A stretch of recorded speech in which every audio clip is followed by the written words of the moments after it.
This is Front Porch Chronicles. I'm your host, Clinton Foshee. This is where real ones pull up, take off the mask, and get raw and real. Today's guest, he's been through pressure, he's been through everything, and we have him, Julius Juice Box Walker. Welcome to the show, my brother. Yes, sir. Thank you for having me, man. I'm happy to be here. We tried to get together like way back in the day, and then I kind of Mhm. disband the podcast. I used to have a co-host on, and we kind of went through like this little spat, and we separated. I'm going to take time and relaunch and get everything popping. So I'm glad though to finally get you on here. You know, growing up, let's take it way back. Before Yeah. all the highlights, before all of the things, back young Julius, what was it that motivated you? Man, I've always been very competitive, ever since my entire life. I would say really actually more accurately, I would say since I was about probably 8 or 9 years old. I'd say when I was like really little, I was one of those kids. I remember when I first started playing like soccer and basketball, I couldn't pay attention long enough. I would be picking flowers and stuff, and I was one of those guys, But Yeah. we got once I was about 8 or 9 years old, I was always like, man, I just want to be the best at everything, and my dad and my mom are both athletes themselves, so I'd say really just my competitiveness has been the biggest thing that's motivated me, and it's honestly what's got me into MMA, and it's what's made me stick with it so strong, is it's the purest form of competition. Definitely. What athletics do your mom and dad do? So my dad was a soccer player growing up. My dad's actually African. He's from Liberia. He came over here as like a grown adult. So he grew up in everything in Liberia, West Africa. And so he's a soccer player. He played college soccer over here for a few years. And then my mom growing up, she played basketball and soccer. And like they were both pretty solid athletes. So it was, I had some good genes. Definitely good genes. You know, you made a lot of noise in both soccer and basketball as a kid. When did you start realizing you won a lot of awards, all of that stuff? When did you start realizing like, hey, you know what? I might be the man kind of at these. Man, it's so funny because like from my own perspective, like it feels like my whole life I look back and I'm like I was always minimizing what I was doing. So it's like from my perspective, I was like, man, it's not even that. Like, I'd always find a way to be like this. Whatever I accomplished or achieved wasn't special. I would say by middle school though, sixth, seventh grade, I started to get really serious. I was like, all right, I want to get a college scholarship to play Division 1 basketball. And I ended up playing Division 2, but I remember that was like once I was in middle school, I was like, I'm getting a college scholarship. I'm going to go to college for free and play basketball. What do you think made you minimize things? I think part of it is being a competitor. Anytime I've ever hit a big accomplishment, or something that people will consider a big accomplishment, I've always just wanted more. You know what I mean? I've wanted the next thing. Because right now it's like I get all the time people, it's congrats on getting signed. They're really happy. But for me right now, I haven't won a fight in the UFC yet. So I'm like, that eats at me a little bit. Like wearing this shirt right now, I'm like, man, should I really, I need to prove that I should be in this shirt, you know what I mean? And for me, it's like I feel like I'm always kind of wanting that next thing. I specifically remember when I was in high school, I set our school scoring record, the all-time leading scoring record. This kid broke it, darn him. But when I said it, that kid, his name's Amino Mohammed. The kid played at Georgetown and plays in the G Oh, I League know who now. you're So it's talking about. I know who you're talking right. about. Yeah. It's not too bad that he broke my I scoring mean, record, but I you will can't say, really. he's good. He broke it. He did my 4-year record. He broke it in 3. So that was the biggest thing that I was like, dang, man. But man, I specifically remember though that day breaking the record. And when I was a sophomore, that was when I set the goal that I was going to break that record. I went online and I looked it up and I figured out what it was. It was 2,047 points. I'm a numbers guy. You know what I mean? And I remember my freshman year, I think I had like 200 or 250. I was a point guard. I didn't shoot it as much. Yeah. And I remember calculating in my head, like, this is how many points I need to score.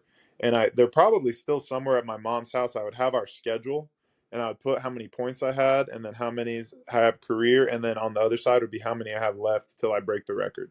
And I would continue. I started doing that my sophomore year. I anticipated this so much because I was like, I'm going to do that. I'm going to break that record. And when I broke it my senior year, it was like literally, I was like driving home from school, because there was a home game. And I was literally driving home and just like nothing. Like I was like, we have to win state or this is meaningless. and we didn't win state. So it was like, no matter what I've ever done, I've always felt like I need something more, and I guess that's something that worries me because eventually, I have to quit doing all this sports stuff and athletic shit, and I'm gonna be like, man, I want to do more, That's that's the hardest thing is finding, and the reason I ask that is finding that emotional balance because as Mhm. dudes, especially, like we're not taught those things. You were a standout athlete young. What did that teach you about pressure? How did that kind of mold you? I would say that because it's actually really interesting. I have some buddies that also played basketball that started to get into MMA. And I Yeah. specifically remember one of them always being like, man, this is so different because in basketball it was a team sport, and now in MMA it's truly an individual sport. And I think it's interesting because for me, I remember, so my freshman year, I started on the basketball team, but I remember the only reason that I really started was because the kid that was the point guard from the year before switched schools. So in my head, I was like, that's the only reason I'm starting. But the going into my sophomore year, I was supposed to still be the point guard, and we had a kid that was about 6'6". He was our star center. That Sheesh. he kind of led the show. Now, keep in mind, I'm not as big as I am now. I'm like 15 years old. I'm like 6'1" maybe. Yeah. But he came out for soccer randomly that year and tore his ACL. So then at that point, I was the only returning starter. I was the only person that came back that really played a lot of minutes and scored very many points from the previous year. So it was like the whole scoring load shifted to me. So it was like I was going to be the one that's going out there and shooting it 20, 25 times a night. I did not shoot it that much, no way. But nonetheless, You I wanted had to to. shoot. Exactly, exactly. It was like now I'm the guy, you know what I mean? Now and I'll be honest, like I had good teammates in high school, but the way that our team was set up, if I didn't score 25 or 30 points, we were not going to do as well. Especially like my sophomore and junior year. And I specifically remember going to having on game days like in my junior year and specifically my junior year really and my sophomore year as well, thinking to myself like, man, what if I just don't have it tonight? What if I go out there and lay an egg and we just get blasted? And then every time it would come down to it, I'd be like, all right, I'm going to step up and I'm going to do my thing, and we're gonna do all right. And I think having that amount of pressure on me as the main star player, like my whole last especially my junior and senior year, I was the dude that the other team was game planning. How do we stop him? You know what I mean? I Yeah. remember one time we played a school. I can't remember what the school was, and I have a weird memory. But we were playing this school, and their locker room was so close that we could hear their coach talking to him because our coach wasn't down there Yeah. yet. And I heard their coach go in there and start talking to him like, hey, man, so this Walker kid, I know you guys are worried about him. He's averaging, 29 points and 10 rebounds, blah, blah, blah, this, that, and the other. But he can't go left. So just force him left. He doesn't score going to the left. And I remember hearing that and being like, okay. You know what I mean? Okay, I'm buddy. going Like, left all day. all night long. Like you guys were getting cooked. And I think that definitely helped me. It prepared me well to play an individual sport where although you have a team behind you, it's truly all on you. And I really like that aspect of it because now it's like I train at Team Fusion, which is we're a solid gym, man, but we're a local gym, you know what I mean? It's not like I'm training at Extreme Couture or Jackson Wink or, one of the mega gyms where I get to go be on the mat with 10 other UFC fighters at any given time. Now, of course, I can travel to these places and get some work in with these guys because that's how the MMA community works. But it gives me confidence in the fact that I'm like, you know what? None of those guys get in there with you. Like it's you and me and the referee, and I really enjoy that aspect of the sport. Yeah, me too. Speaking of that, who is your favorite person to spar with whenever who do you get the most from? Not to put you on the spot. No, for sure, man. It's been a good like I've gone with some really good dudes. Especially this camp because I was lucky enough to go train at Factory X in Colorado. I went up there for a few weeks in April, and I was lucky enough. I've been able to go to Extreme and spar there a few times. Sparring with Sean Strickland's an amazing experience. The dude, he's one of those guys. But the thing is, like, if you come in there and work hard, he's the type of guy to where he is going to go out of his like he'll go out of his way to help you. and support you. You know what I mean? It's not like he's going to pull any punches when you're sparring with him, but if you go in there and you give it your all and you show him that, like, you know, you're actually about it, he's going to be a guy that's going to pour into you and help you out a little bit. And then when I was at Factory X, it was really, really sweet to go with guys like Cody Brundage and Dustin Jacoby, because those are two very, very technical guys, and they're both really legit. And they helped me out a ton. So I definitely owe a lot of gratitude to some of the guys I was able to spar with, and then even back home in on my own team, there's a lot of great dudes that, you know, they're coming up right now. But I'm really confident that we're going to continue to turn out really high level fighters out of the Springfield area. That's awesome. You know, a lot of people have this perception of Sean Strickland, like he's a Mhm. douchebag and he's this and he's that. Yeah. And it's not really that most of the time. Those guys that do that are really, that's a shell. And they're the most loving, caring, loyal dudes you will ever deal with. Hmm. They just have a shell up because they've been through some stuff. So let's go back when you think about that version of you when you were 13, 14. Hmm. Would you be surprised at what you become? I definitely think so. I was very interested in combat sports from a young age. Like I got into like pro wrestling as a small kid, and that kind of evolved into MMA around that age of, like, you know, 11, whenever it starts to not be cool to be a pro wrestling fan anymore at school. You know what I mean? True story. Especially where I grew in the era that I grew up in, with it being PG. I would say that I would be at least a little bit surprised that I actually went and did a combat sport, because you know, I always thought it would be cool to do them, but I never did, just because I was very, very into basketball from a young age, and I was pretty sold that basketball was going to be my path. And then I remember once I got to high school, once I got midway, once I, you know, getting a couple years into high school, I was like, okay, I'm not going to be a professional basketball player. I was like, but I know that I can still get a full ride, and I can play 4 years at a good university. You know what I mean? Get my degree, and then I'll go get a good job, and, you know, that's going to be my path. I'll meet a nice girl, and that's kind of where I thought that my life was going to go. And then I went and I started playing basketball, and, you know, I got to go be a college basketball player, and I just became a total jackass. And it's funny, most people don't get into fighting because things are going right, and it's very, very rare that people do, especially the ones that stick with it. And, you know, that's kind of that I got led into it, and, you know, it's just evolved from there. You know who you, the more that we talk, you know who you really remind me of? I know this guy personally, and he's one of the best guys I know. Walt Big Ticket Harris is Yeah. from Alabama, Homewood High School. He was a big time basketball player, big guy, athletic. The more that we talk in your energy, the more it reminds me of him. Shout out Walt Big Ticket Harris. He's a firefighter now. You're a husband and a dad. What's been the biggest adjustment for you in your household at this stage in your life and being a fighter? Man, I would say so. It's interesting. I feel like it would almost be more fair to ask my wife, you know, like, because it's interesting. Whenever I met my wife, whenever I think I had a couple amateur fights, Yeah. and we started dating. I was still an amateur. And so ever since she's known me, she's known that I've been a fighter and stuff. It's not like I became a fighter while we were together and it was a new thing. But like, one thing that blows my mind is, I'm like, dude, how much laundry she's got to do. You know, if I'm going out there and training a couple times, and here's the thing, every time I go to the gym, I got my rash guard and my fight shorts, but then I'm gonna throw on, like, you know, an extra change of clothes, because you can't go home in your gym gear. That's disgusting.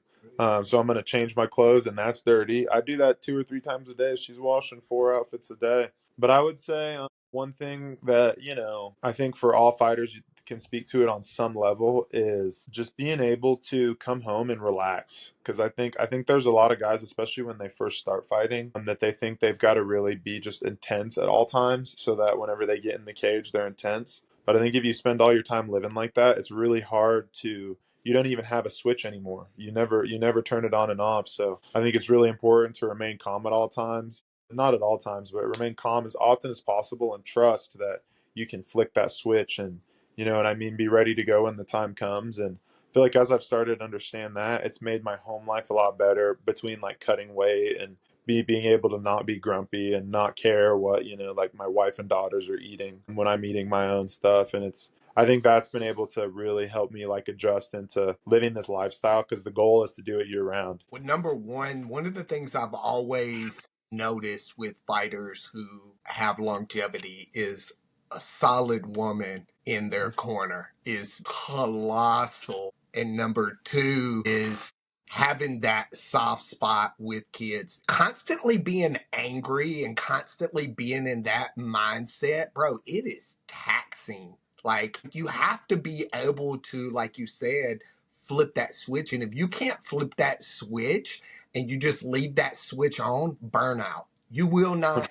there's nobody that is going to, you can't drive. It's like a car. You can't do Mhm. 120 nonstop and expect the engine not to blow. What kind of, as a father, I know we kind of beat on emotional space. Mhm. What do you try to do different with your daughters as far as like an emotional space and, helping them evolve emotionally? Man, I would say that it's almost like it's interesting, because as much as, I might be teaching my daughter, I think sometimes she teaches me, because, my oldest, so I've got two little girls. My oldest is 5.5, and my youngest is not. She turns 1 a few weeks after the fight. And my oldest daughter, me and her mom didn't end up being together.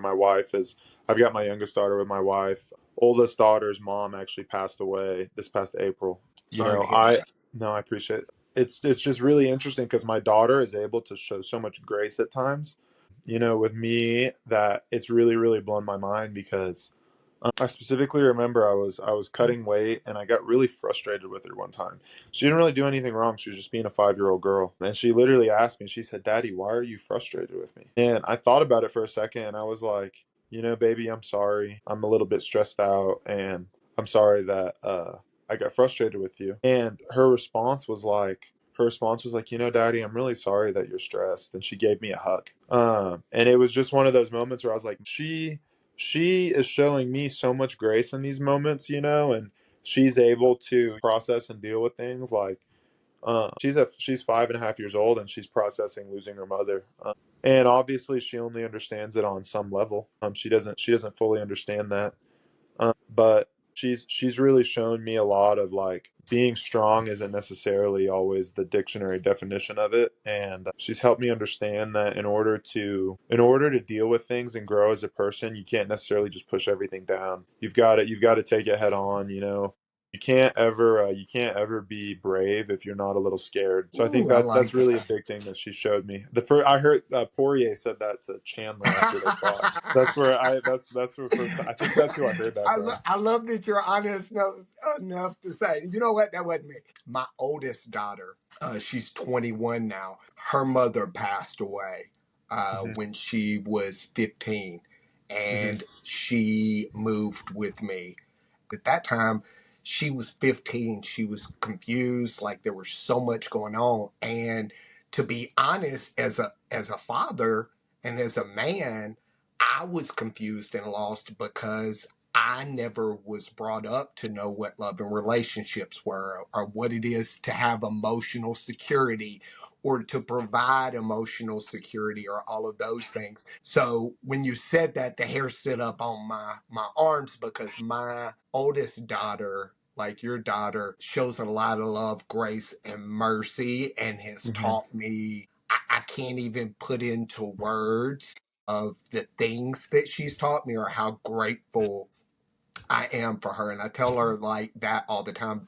Whereas the old me, to be honest, I was raised not to be like that. Like, I was Hmm. raised to, when your parent says do something, you do it. So I had that mentality as a parent. So I had to evolve and kind of, be and do better. What's a win that nobody sees but means everything to your family? Man, I would say, man, gosh, I think one big one for us is, like, in that time after the fight, whenever I come home and win or lose, you know what I mean? Just being able to almost take that big deep breath of, like, everything is relaxed, and now I'm able to almost, like, chill for just a second before that void within me starts to be like, okay, now I need another big goal to strive for. And I think one thing that's been nice lately that I'm still trying to master, and I'm hoping that moving forward that I'm able to continue to master it, is I'm really trying to find a way to still be able to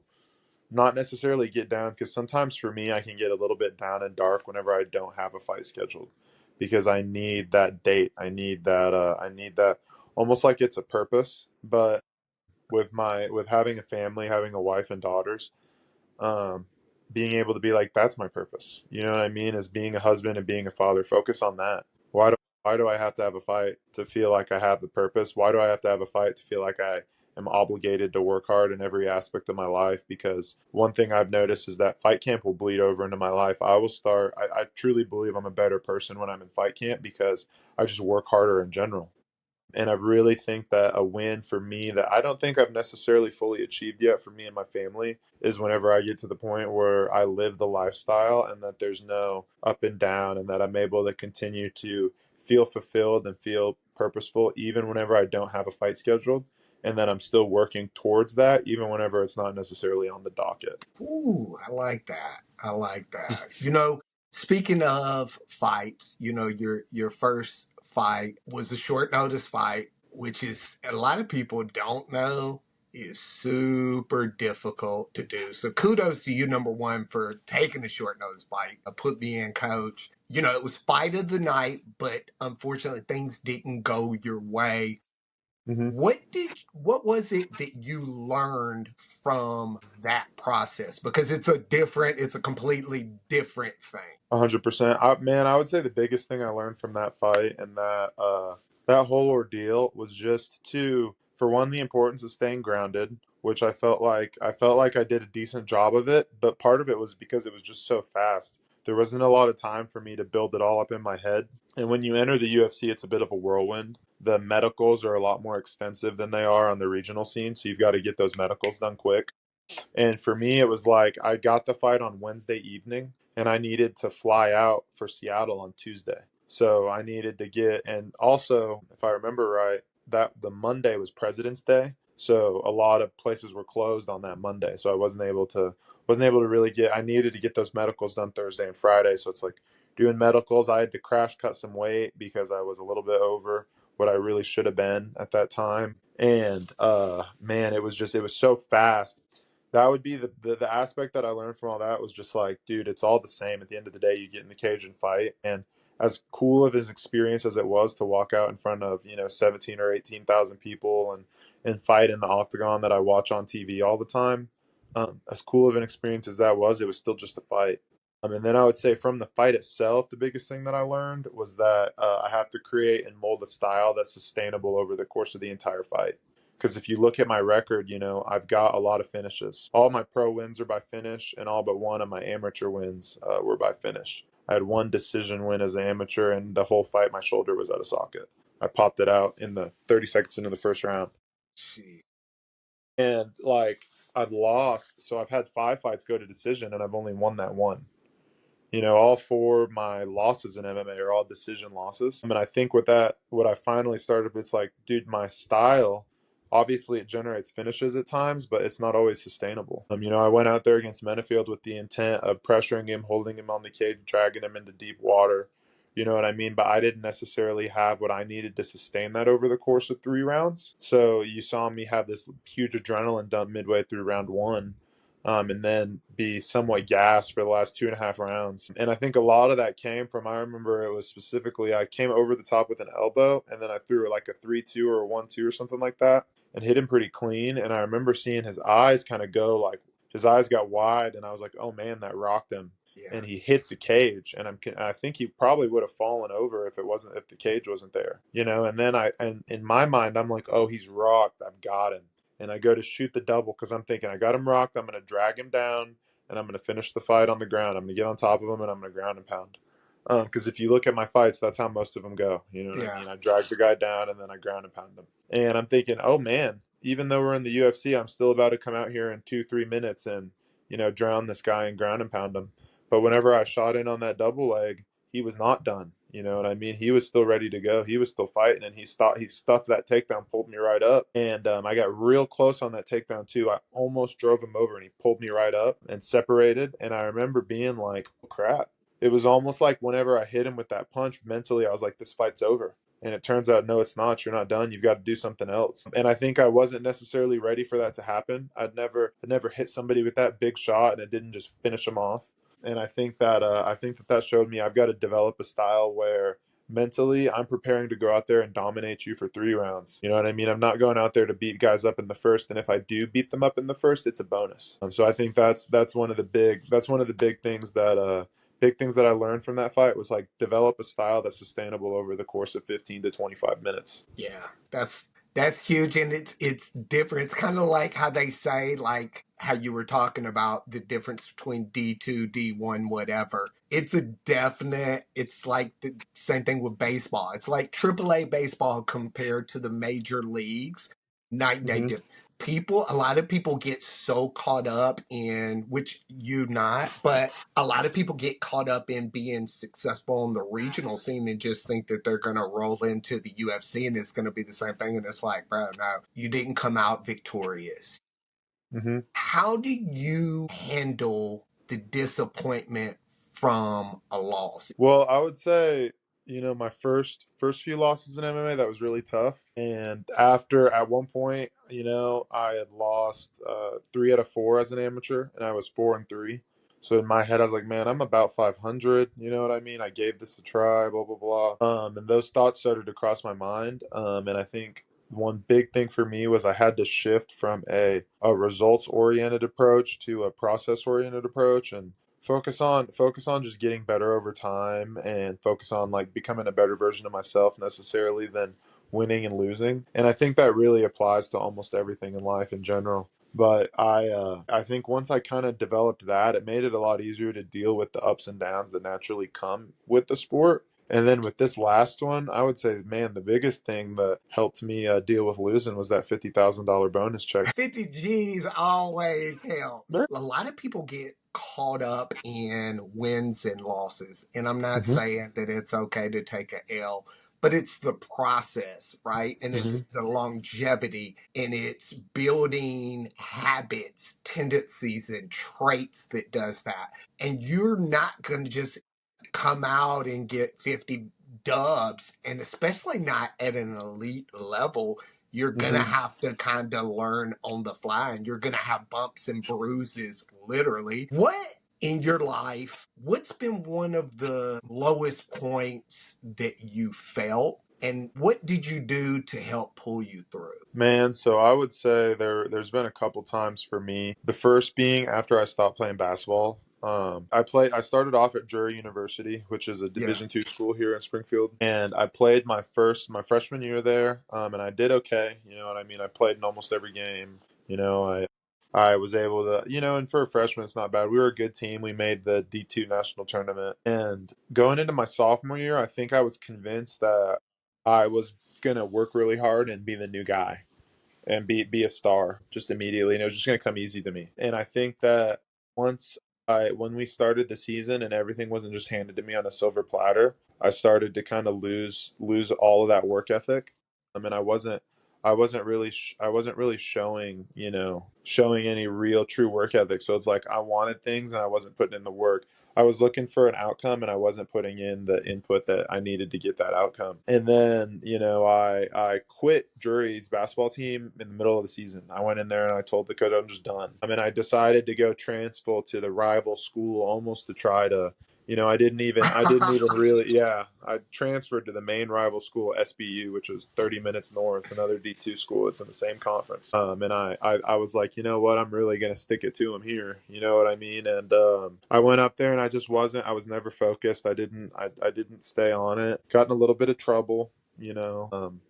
My, the, Rainey, my oldest daughter's mom, I found out she was pregnant. I was like, oh man, now this is tough. SBU is a Christian school, you know what I mean? Scholarships out the window. Don't have basketball anymore. I'm dealing with a pending case for having some weed in the car, and it was 2019, so you couldn't just have some weed in the car. Yeah. It was too much weed, but I should, you know what I mean. But I at that point was like I was very lost, and I felt like I had just completely screwed everything up. And it's funny because I was literally 19 years old, about to turn 20, and I'm thinking, oh man, I'm cooked. And it's like, dude, you're literally still a child. And I think that one was tough for me. And one thing that really helped me get through that was picking up MMA. I started MMA probably 3 or 4 months, about 3 months after I stopped playing basketball. I'd gained quite a bit of weight and I was so depressed. And when I picked up MMA, it helped me a lot. And then I'd say the other time where I've had, the other lowest point in my life would be after me and Rainey's mom broke up.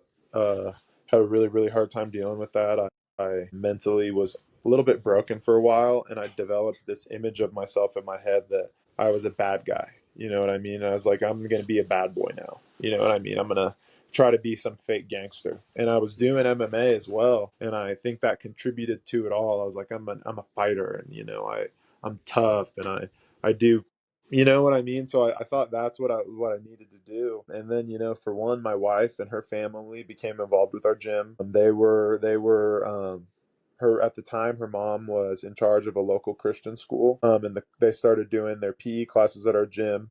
And so I met my wife, and at first we were just friends and everything. And I met her and her family, and I came and I started working at that school, started being the PE teacher and math teacher at this Christian school here in town. And I remember I heard my wife's mother's story, so my now mother-in-law's story, and meeting my wife, it almost was like a thing that motivated me to try to be a good person again. And I really credit her and her family a lot for motivating me to, pull myself out of that hole and stop just, I was self-immolating because it was what was easiest. It was easier It's than what we're taught. trying to. Exactly. It's easier. It's easy to just, say, oh, I'm a bad guy, rather than Anger is try the to strive for easiest greatness. emotion. Yeah, anger is the easiest emotion. And Hmm. unfortunately, anger is the quickest emotion that we're taught. Hmm. Like, if Hmm. you think about it, you're told no, you got whoopings, all of these things. You're not taught yes, you're taught Yeah, no as an exactly. infant, as a baby. And then, so you naturally become. Kudos Yep. to you for stepping up and stepping out of that mindset and evolving for your wife and now for your daughters. That's, Hmm. I mean, big respect for me. So, I um, you appreciate know, that a lot, man. yeah, there's a lot of pressure on social media these days with Hmm. athletes specifically. I tell people this a lot of time. I do real estate and it's very competitive. And so social media for fighters, literally for everything now, you have to have a presence. But I find a lot of people get caught up in being clout chasey as opposed to being authentic. Sometimes it's those people who will clout chase off of your name, or you can kind of feel that they're doing different things. How do you kind of give the stiff arm to that? Man, luckily for me, like, I don't think I've necessarily had to deal with an incredible amount of that from my inner circle. And I think that's good. It showed me that, I've got a solid circle. But obviously, it's one of those things where, you have those people reach out to you that it's like, wait, what? You know what I mean? Like, and, you hear these things of, someone saying, oh, so and so told me about you that you guys are good buddies. And I'm like, oh, you know what I mean? That's news to me. But it's one of those things where for me, I think like at the end of the day, I'm focused on a small group of people, and I really try to keep it that way. And I've really had to learn to focus on the family. You know what I mean? Focus on the people around you that have proven that, they care about you and what's best for you. So at the end of the day, everyone should act in their own best interest. We'd be a little bit foolish not to.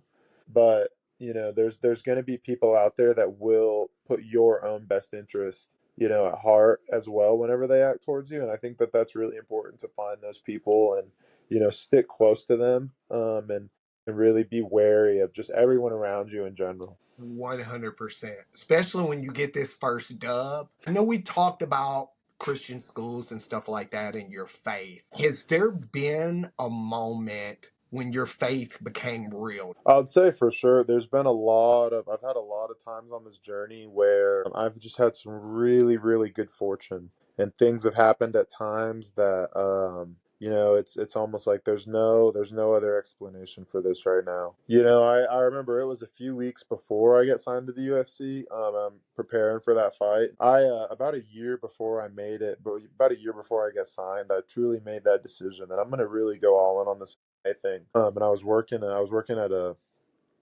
insurance company, and I selling insurance and financial products. I have a finance degree because I did go to college, but I decided to quit all of that and dive in, with luckily I had, like, my wife was behind me and she kept me going through a lot of it. But I remember going into that, it ended up being me preparing for my UFC fight, but in my mind, I was preparing for another fight, and just a regional fight where I wasn't going to make no money. I was struggling for sure. I was struggling hard, and I remember going on a podcast, and it was in town. It was a guy that I know here in town. He had sponsored me before.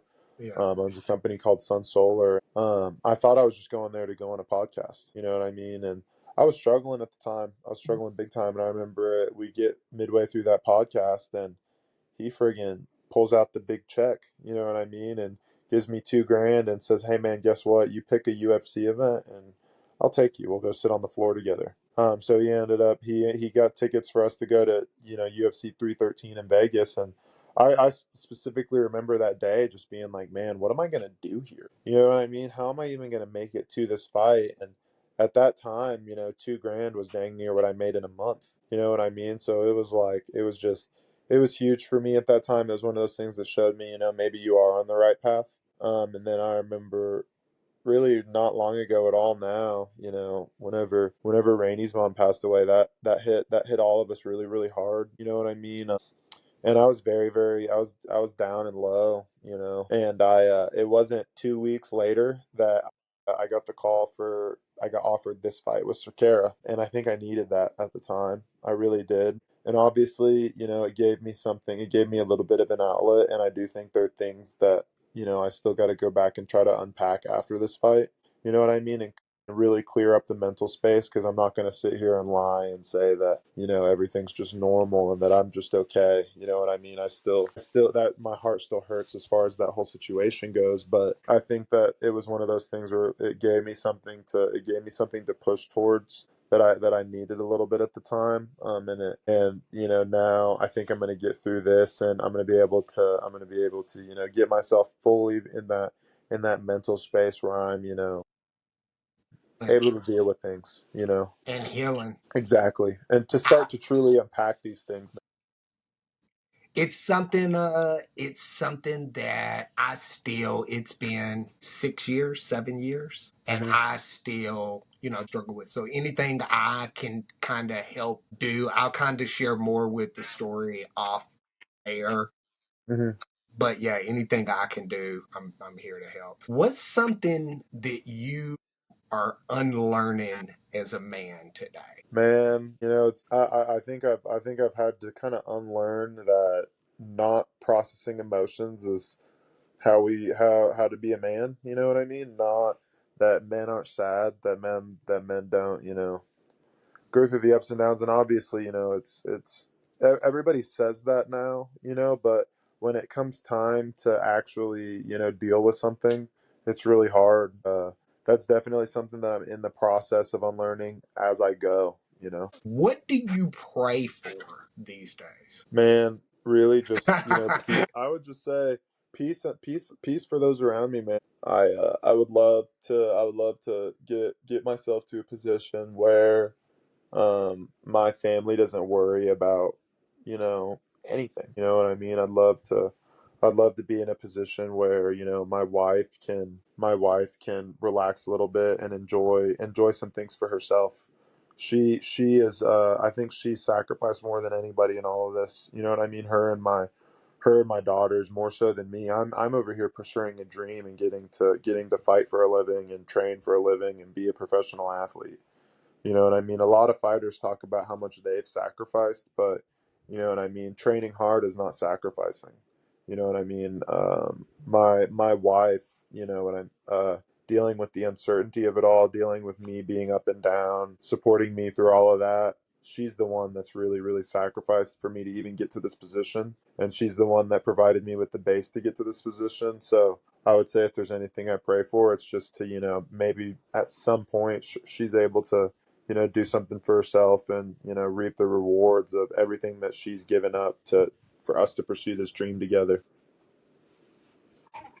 What's one belief about yourself that you need to let go of? Man, well, here's one actually. This is so funny because we kind of talked about this today. Me and the lady, we talked about this today.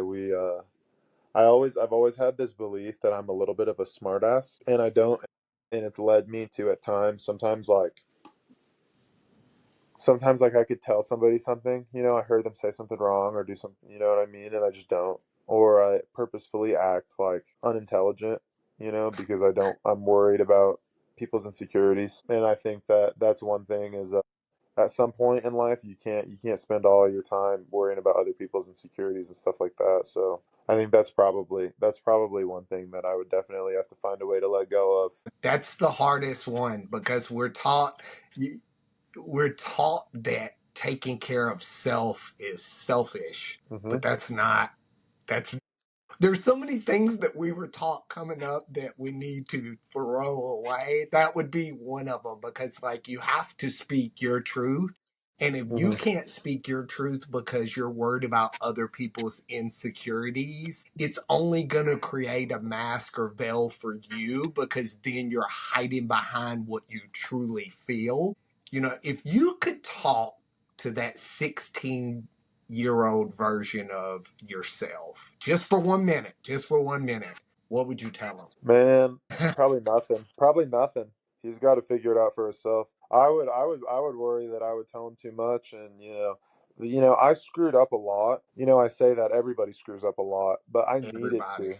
to. I turned 26 last week, so it's like sometimes I got to remind myself of that. But like, man, I only have so much perspective. You know what I mean? It's not like I've been around that long. I haven't. I feel like I'm just now hitting that adult status.